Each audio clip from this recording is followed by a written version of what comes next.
I believe that wealth, status, or background should not determine one's future. But I also believe that if someone worked hard for what they have, then they deserve to reap the benefits. One might say that these ideals have some friction upon closer inspection. I disagree. My perception of these ideals is that everyone deserves a chance to be successful and better their lives. To discuss this further, there are plenty of obstacles in the way of everyone having the chance to be successful, such as monopolies, money, redlining, and equal education. The education aspects of my standing are that schools in low-income areas or areas with higher crime rates do not have the same access to programs or sports as other schools in wealthier communities. This is an unfair practice considering that children are meant to be the future leaders of the world. Blocks such as these stand in the way of even being seen as exceptional. There could be a program that exists in another school that a child could excel in but does not have the access to because of financial reasons. Furthermore, giving children access to these programs will aid in them becoming successful. The pursuit of happiness has been promised, and yet no pursuit can be made because the child's family isn't wealthy enough to put them in a specific school.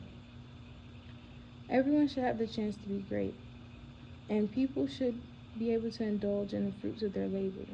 The topic of competition is bound to arise, but taking into account that not everyone has the ambition to work hard to achieve their goal is important.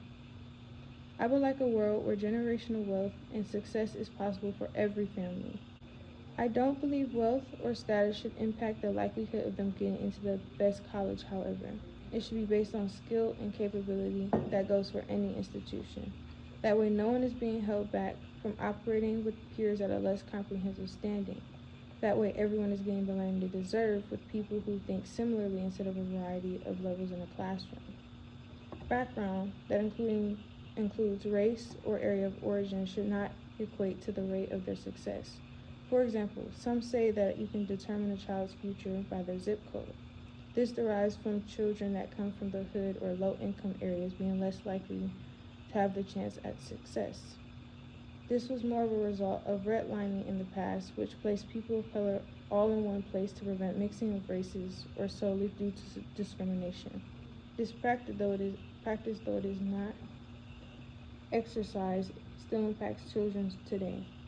Their families often still live in the same areas that their ancestors did before them, and those areas still don't have enriched education systems, so it becomes an endless cycle. They still can't get the education they need to move somewhere better. Or let's say their parents don't have a good background. The world will never let that child live it down.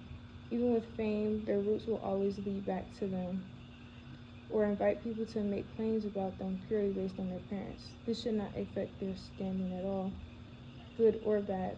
They're their own individual person, so no matter how good or bad their families are, it has no power over their future. It should be solely based on their drive for success or lack thereof. This I believe.